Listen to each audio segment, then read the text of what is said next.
If Bryce Young has yet another bad season, do you think Tepper would give up on him in year 2?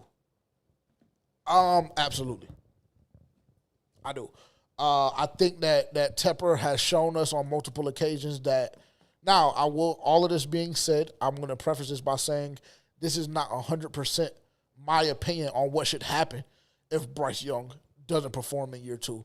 If I'm looking at it from Dave Tepper's point of view, I think that Dave Tepper has shown us on multiple occasions that he's impatient. As well as the fans. I think a lot of y'all will crucify him too. So I mean, and I'll go ahead and tell everybody right now. You'll be leading that charge, wouldn't you?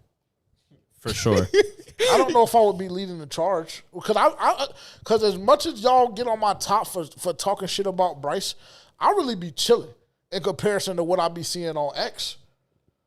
What I be seeing on X, niggas be airing him. And I be chilling because I don't be really active on X on my personal page. And when I get up here, I always say, I hope he's successful. However, from a personal standpoint, I don't know that I want this guy leading my franchise just based off of his characteristics. Well, I always say that. It's never really a talent thing. But last year, he didn't show me shit, is what I always tell y'all. So I think I'd be chilling, and I don't know if I would necessarily be leading the charge.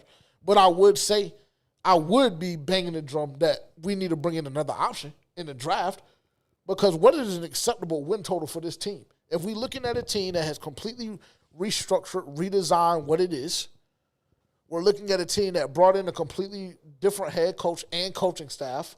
We're looking at a team that went out and got superstars at different positions on the offensive side of the ball. You look at Deontay Johnson, you look at Robert Hunt.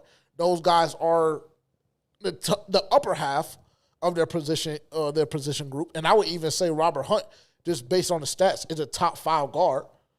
So, I mean, yeah. So then I would ask you, what is a reasonable win total? That would be number one.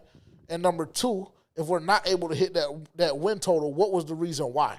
Because if we're getting in shootouts every week, if we're putting up 50 and 60 points every week and our defense just can't stop shit. That's not happening, but. Then, I mean, cool. But if it's something that, it's a lack of execution offensively, we're missing throws, the same throws we were missing last year, then it's a problem. It is. Well, I think we have to even take a step further back than win totals, because this was the same thing last year. All of us, you get obsessed with the names that we see brought in during free agency. We get roped into what we see in training camp, and then they go and shit the bed when the season starts. So it's like all of this sounds good in theory. All of the names look good in theory. I'm sure training camp is probably going to look good again, but none of it means shit until they step on the field.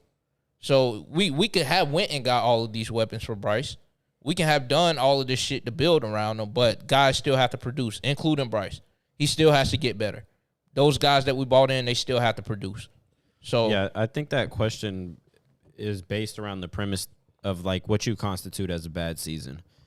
Because, like, I believe what you would constitute as a bad season is seeing him replicate pretty much what he did last year. But if we're going on under the assumption that last season was as bad as it's ever going to get for Bryce Young, then you won't see him have a bad season this year. You're going to see that improvement and growth that we're looking for, and that really lengthens that. If you see him take a step forward from where he was at last year, that buys him another season. And every season that he continues to take a step forward, it buys him one more year.